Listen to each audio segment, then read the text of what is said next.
You're watching Private Matters. I'm Max van Praag. We're exploring intimacy on Private Matters, and today we're looking at intimacy from an angle that really matters a lot to me, which is creativity, art. I'm talking to my friend Angela Blessing, my dear friend Angela Blessing, who is a phenomenal artist, priestess, community leader, and who has a lot to tell us about artistic living, intimacy, being true to yourself. Welcome to the show, Angela. Thank you, Max. Yeah, and you have often inspired me. It's really wonderful, all the things you do. You make jewelry, you make wonderful food, you inspire people in so many ways, and also through your intimate relationships. So we have a lot to talk about today. Yay.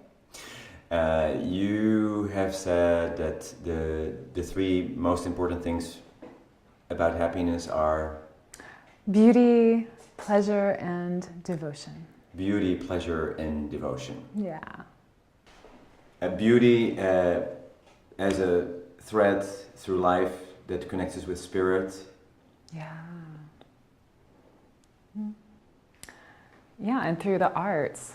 That's one way to express that, to spread that. And I love to sing and play music and paint and make beautiful adornment. Which like what you're wearing, this is what you made, right? Mm-hmm. Yeah, I've been working with the silver and gold and different metals and the precious stones for about 15 years. You have a shop in your house. I do, yeah. It has a huge impact. It's a huge impact. Yeah, I think it's part of our responsibilities as humanity to give back to nature by being beautiful. And it doesn't mean like, oh, we've got the perfect body or the perfect skin or hairdo or whatever. It's just about being art, life as art, and expressing that to your personal fullest, whatever that means. That's, yes, art and also honoring yourself. Mm-hmm. Yeah. I remember somebody saying when I make love, my room is beautiful. My room is not messy. There's no clutter. There's no chaos. Yeah, it reminds me of something they said at Lama Foundational Labs. We clean so that something beautiful can happen. So just creating that sacred space. Yeah, and I like to clear the space when I work. When I do my jewelry work, I have this giant sage bundle that my friend gave me recently. I just take my torch to it and get the smoke going and say my prayers, and just so I can be the clearest channel that I can be, create the space. And I think same goes for, I think, creating a beautiful event or a beautiful gathering. Mm-hmm. You create a space for people to come into, and they feel the energy and the love that you've imbued. Now there's the aesthetic beauty that you can create, and we say, oh, that's beautiful. And then there's also beauty as a spiritual quality, which we can see when apparently there is no beauty, or when something is really ugly or hideous, to find beauty there as a quality. Or allowing yourself to be touched. Mm-hmm. Right. Or beauty in somebody's purpose or behavior, or the focus or the dedication that somebody has. Yeah. Now we're getting to devotion. Yeah. So beauty, and then we have pleasure and sensuality, which is also very important to you. It's very important. And it really touches on all it's kind of the So if beauty was to attune us and refine us, then pleasure is what gives us the verve, the yes to life, activates us, brings in the fire. So everything from taking care of our bodies to enjoying our food to really just like, hey, we're in a body, let's enjoy it. And all right, being in the body, enjoying pleasure. You're going to the grocery store and you feel good in your body. You feel pleasure walking to the grocery store, right? I do actually. I do, especially with my man. But even if you were alone, you could feel pleasure. Yeah. And you create experiences for people. You hold events, or you create events where people have a sensuous experience, right? Yeah. Tell us about those events. Yeah, so we have an community interface called Temple of Yes. Temple of Yes. Yeah, and it's been a great platform to just dream, envision, create whatever my imagination or our imagination is wanting to see happen. And like, oh, what would that be like? And I think some of the most noteworthy creations me and my partner have dreamed up have been Savor, which is our blindfolded culinary journeys, which have been really transformational. Tell us how this goes. Yeah, so Savor Journey is about 3-hour slow food journey with about 16 tasting courses, including beverages, specialty beverages. And we spend all day, preparing the food in a very conscious way and putting lots of juicy love in it and everything, of course. And our guests arrive, and there's a little time for schmoozing and so forth. But then we bring them into the space, and the tables are beautifully set. They become seated. Each person gets a blindfold put on them, very comfortable blindfold. And it's very simple tableware. It's basically a small china and a hot beverage cup and a wine glass. So it's very simple. There's no silverware. Mm-hmm. And each table has usually 5 to 6 participants and one server who's there the whole time to make sure that you're okay and everything's good. Then we have people who bring in the food, and there's behind the scenes people also.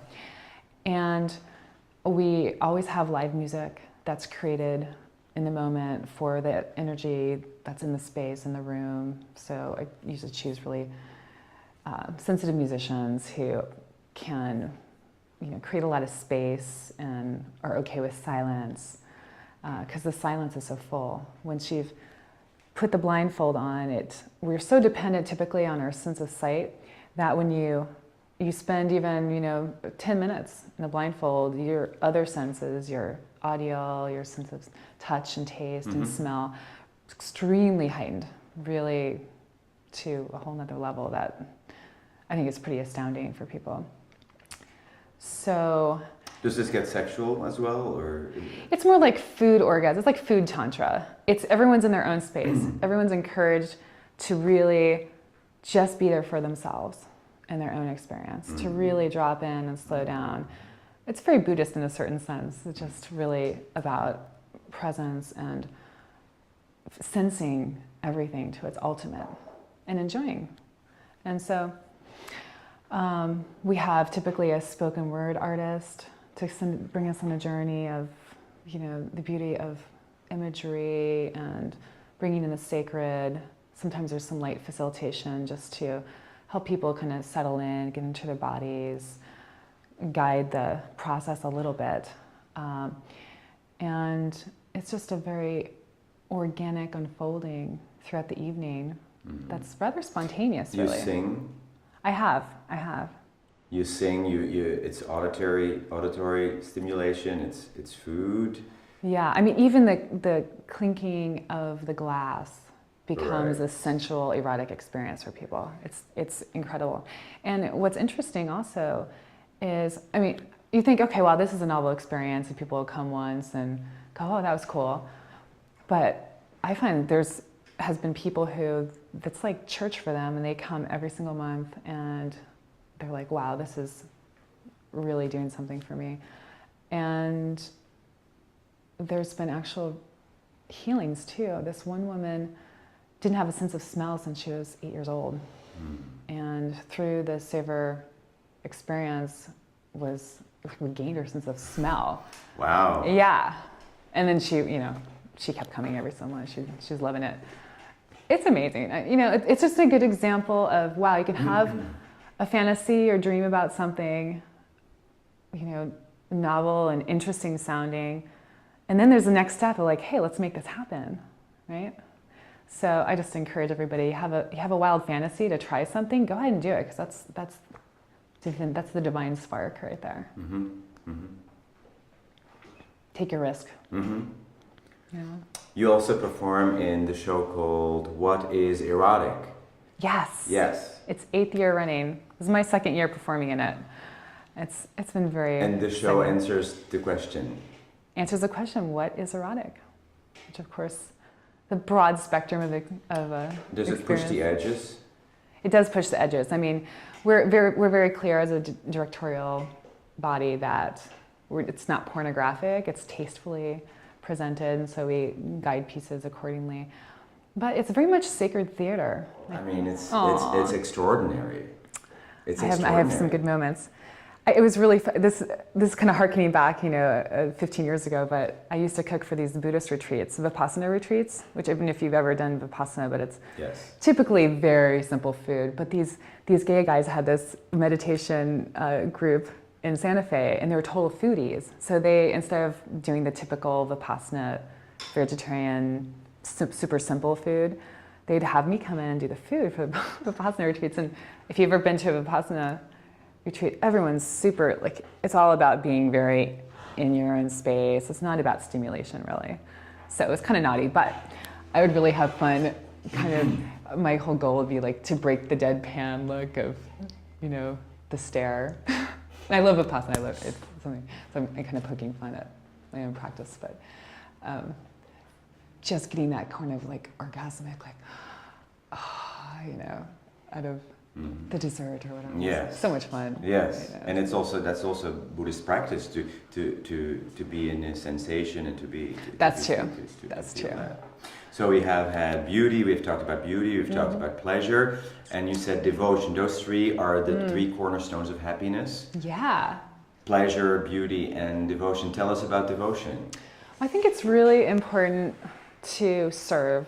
Whenever I feel lost, if I'm feeling I don't know, just off in life, I think of how can I, who can I help right now? Go help someone, I don't know, clean out their basement, or, give someone a call and check in with them. And it's the act of giving or serving that nourishes me. So that's a kind of a simple medicinal remedy. And then on the bigger level, I think it's really healthy to have ways that you volunteer for causes that are meaningful. So I'm involved in a few different nonprofits and groups that I serve and volunteer for, like the Environmental Cleanup Coalition, which is focused on cleaning up waters and gyre cleanup and local sustainable food production. So I'm the president of the board of that nonprofit. And I also sit on the council of the 1,000 Hummingbirds, All Nations Women's Gathering. And that is an intertribal women's community and group that we've put on big ceremonies where we focus on praying for the waters. And it's very intertribal. There's grandmothers and from many different native traditions, as well as healers and community leaders from many different backgrounds.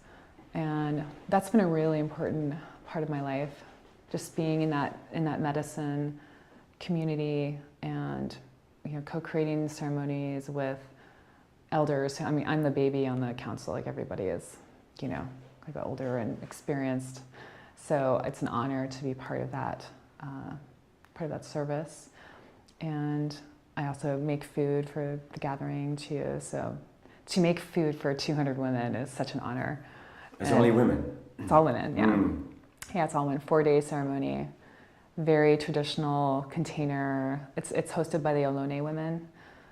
So it was a vision that these Ohlone had about 8 or 9 years ago, that women would come together from all nations to pray for the waters of the earth. And very powerful vision, very powerful gathering, and I found it life-changing. And so yeah, we just completed our 4th year last spring. Angela, the show is about deepening intimacy. Yeah. What would you say that you have learned deepens most? Deepens intimacy? Intimacy most, yeah. What would you tell to all the women watching as a message? If you were a messenger for intimacy, what would you tell people?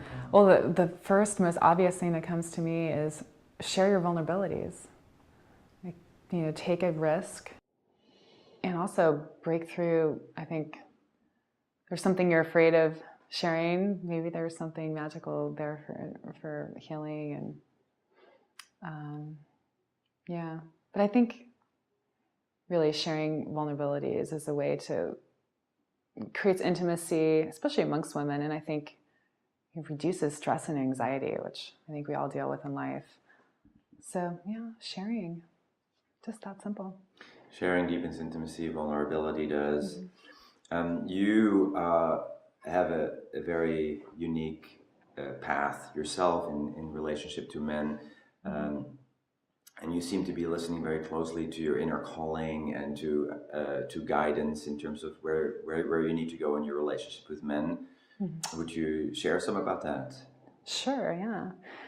Well, ironically, I'm 38 years old, and I am currently experiencing the first real lovership that I've ever experienced. So I find just as me as a woman, I really needed to experience, be able to be held, be able to be held in a way that I could, my full expression of my own sexuality could emerge and find expression, and also be with a partner whom I share a deep sensual current with, and they feel me, I feel them, and it's very palpable, and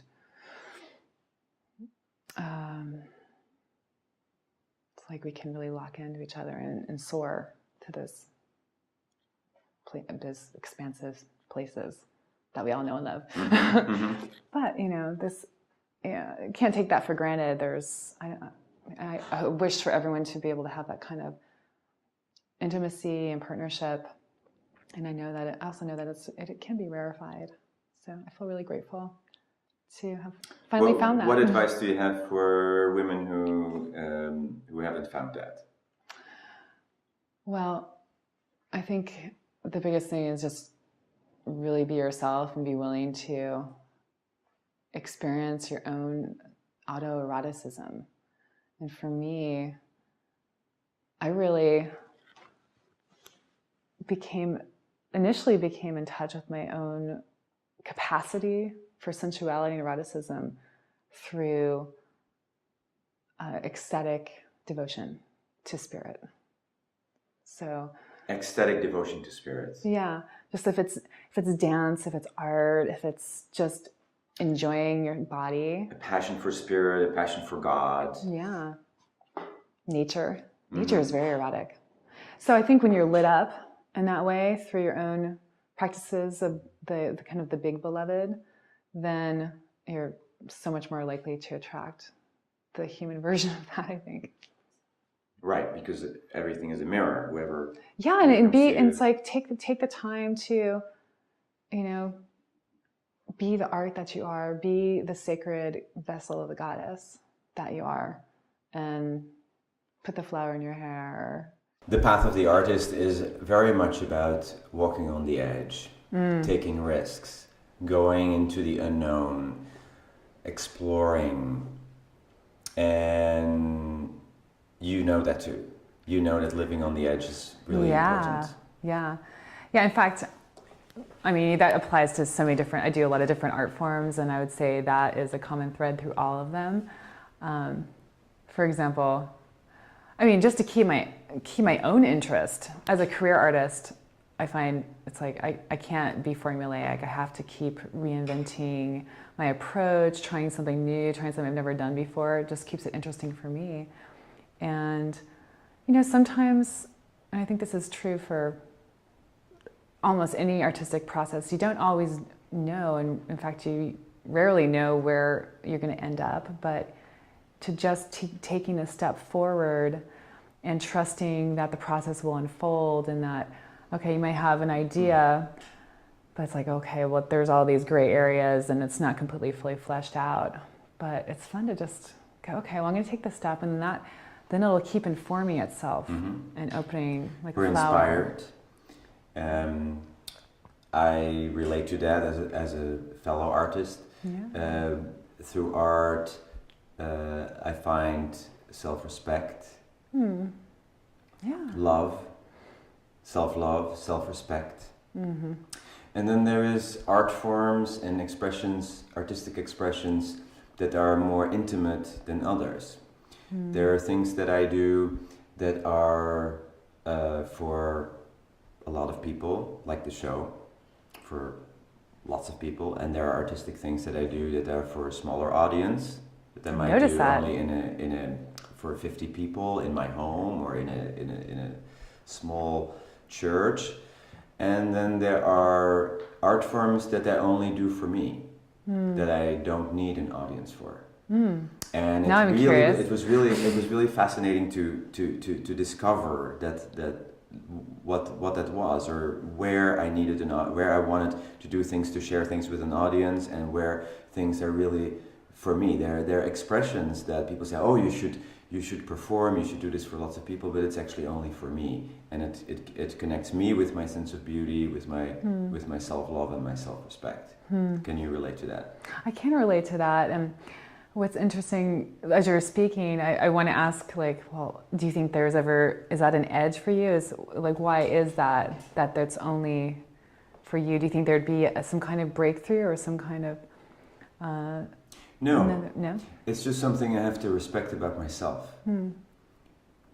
There are things that don't work if I try to do it for certain people or for more people, because it is intimate.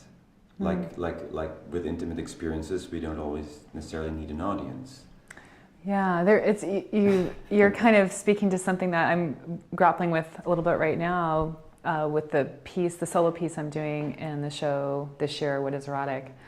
And it's very much a sacred temple dance it really reflects something so deep and intimate to my soul that it's bizarre to even think that I had a notion to perform publicly this persona, if you will, or this sacred character that is really kind of like my a expression of my, I don't know what the word is, not an alter ego, but a sacred being that is part of who I am, or I'm part of. And it's like, wow, it's a trip to bring that as a gift to a bigger audience besides what would be like the most intimate between, in a ceremonial space or whatever. So it's bringing that sacred ceremonial shamanic offering to a broader, audience and container is really edgy for me. Like, wow, can't believe I'm doing this. And also there's something potent about revealing something that is so intimate and private. And that's part of what is magical about the show also, is the revealing that happens. So if I was to say, like, what is most erotic to me on the highest level, it's this kind of energy of the sacred eroticism, nature, being part of nature and expressing the sacred goddess that is an embodiment of nature. And for me, I really initially became in touch with my own capacity for sensuality and eroticism through ecstatic devotion to spirit. So ecstatic devotion to spirits. Yeah, just if it's dance, if it's art, if it's just enjoying your body. A passion for spirit, a passion for God. Yeah. Nature. Nature is very erotic. So I think when you're lit up in that way through your own practices of the kind of the big beloved, then you're so much more likely to attract the human version of that, I think. Right, because everything is a mirror. Whoever. Yeah, and it's like take the time to, be the art that you are, be the sacred vessel of the goddess that you are, and put the flower in your hair, take the extra moment. I imagine there's people watching who don't have any of that. They're not in touch with sensuality, with pleasure. What can we tell them to bring more of that into their lives? Like I would say clothing, for example. Don't wear clothing that you think you're supposed to wear, but choose clothing very, very carefully. Choose fabrics that feel good. Get the velvet, get the silk, get something that gives you a sensation, right? Yeah, I would say anything that feels good.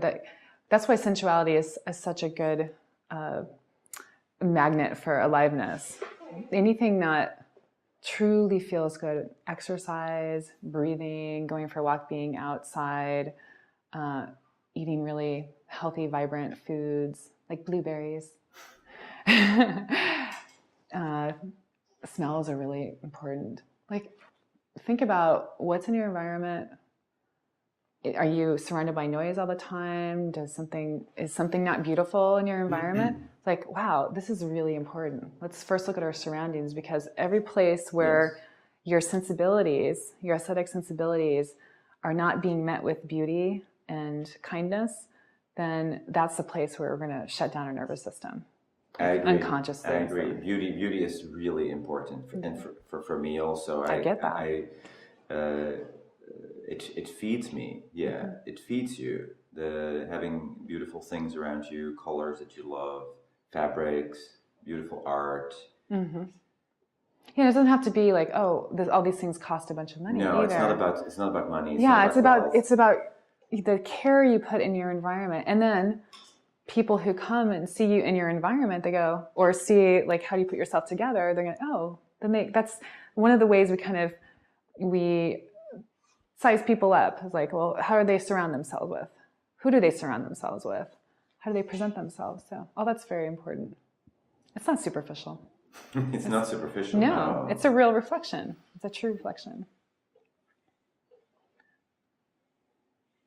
What would you tell people who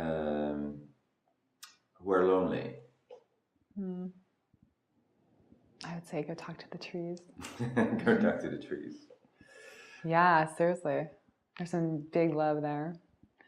I mean, again, nature is hugely medicinal. I believe that it is the school that creation created for us. That's perfect. Nature is perfect.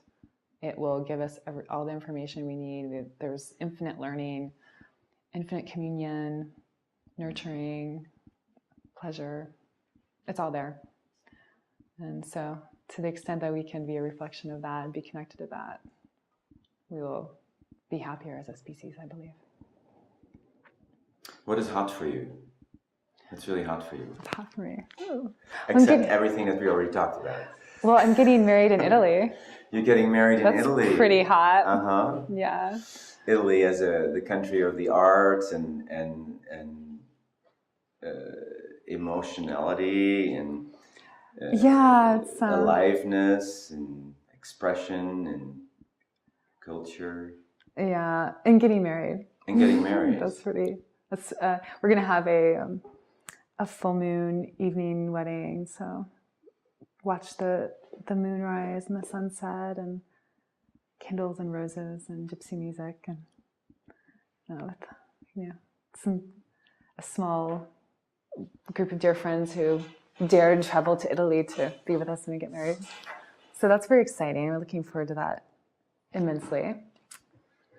And you are, as we discussed, you are also a community leader. How can people find you? And what do you want people to find you for? What do I want people to find? Well, AngelaBlessing.com has recently been updated to just be like everything that I do. It used to be my jewelry website, but that's a place to kind of see my blog and find out all about the different things that I do. We're going to be also doing some single soirees. I'm really inspired to... And that will also be on AngelaBlessing.com. Yes. That would be like the Beach Hill Social Club. The what? Beach Hill Social Club. The Beach Hill Social Club. Yeah. So there's that. I've become inspired to do what I can to help all the amazing, gorgeous single women that are in Santa Cruz that are like, where are all the guys? Like, where are they?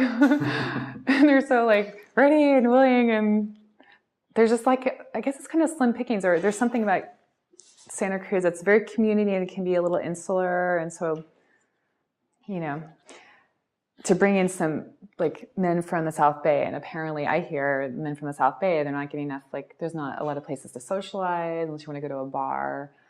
It's harder to meet women there, so we're going to be doing... Men or women?